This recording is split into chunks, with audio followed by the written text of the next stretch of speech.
The newest flagship from the company OnePlus is the OnePlus 5. OnePlus has been competing with the major smartphone manufacturers by delivering flagship specs at a slightly lower price point, and so far they've been doing a pretty good job. I haven't had one of their phones fail my tests yet, but since OnePlus claims this phone is their thinnest phone yet, maybe it'll be the first to fail. Let's get started.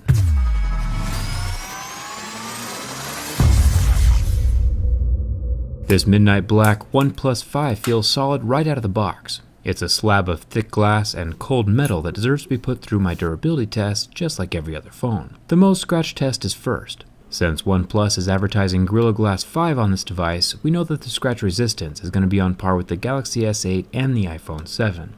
It'll scratch at a level 6, with a deeper groove at a Mohs 7. The strongest screen I've ever tested was the Sapphire screen of the HTC Ultra, which scored a level 8. Either way, keys, coins, and razors will not scratch the OnePlus screen. Speaking of unscratchable, the home button is made from ceramic, a material harder than glass. This means that the fingerprint scanning touchpad won't be damaged by anything normal, unless, of course, your phone is tumbling around in a bag full of uncut diamonds, which would actually be a fantastic problem to have. Until then, physical fingerprint scanner damage is not going to happen.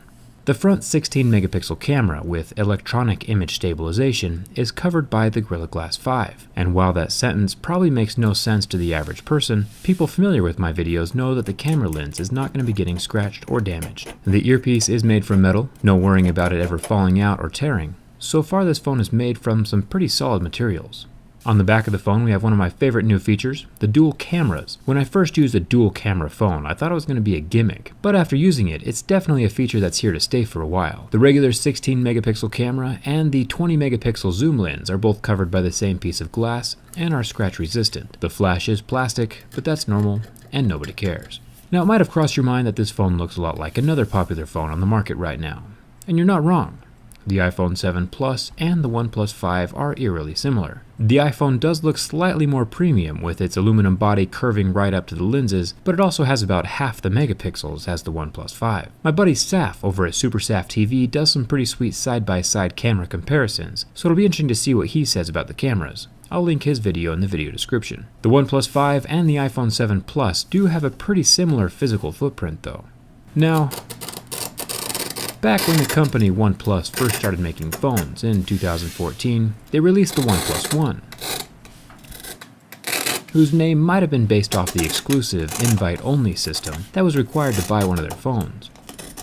The OnePlus 2 was also invite-only, and finally, with the OnePlus 3, they got rid of that invite system. You might have noticed that they skipped the number 4. Skipping the OnePlus 4 might be out of respect to some Asian nations who are superstitious of the number 4. The number 4's pronunciation is very similar to the word for death. Nokia has also been skipping the number 4 with their phones for the exact same reason. And that's a pretty valid reason. Nobody else in the world wants to buy a phone named Death either. You also might be thinking to yourself that a razor blade is a bit extreme for a scratch test. And I agree. I did try some more realistic objects like my keys. They initially left a mark, but the marks rubbed completely off. I also tried a metal coin, scratching the anodized back metal, and these marks as well could be magically erased from the back of the phone with my finger. Pretty darn impressive. The anodized aluminum, just like on the iPhones, can handle your basic coins and keys scratching it, but it can also still be damaged by sharp rocks, razors, or that sack full of diamonds we were talking about earlier. It is durable, but not invincible.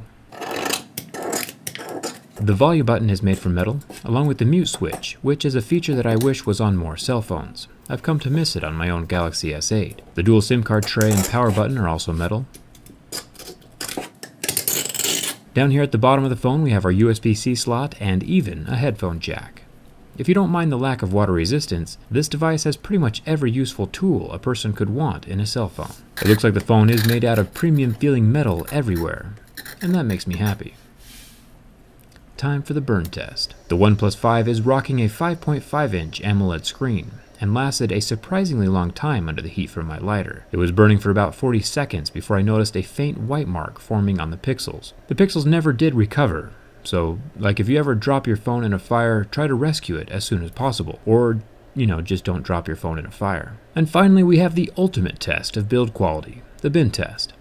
Since OnePlus was bragging about thinness on this phone, I was slightly nervous that the phone would break.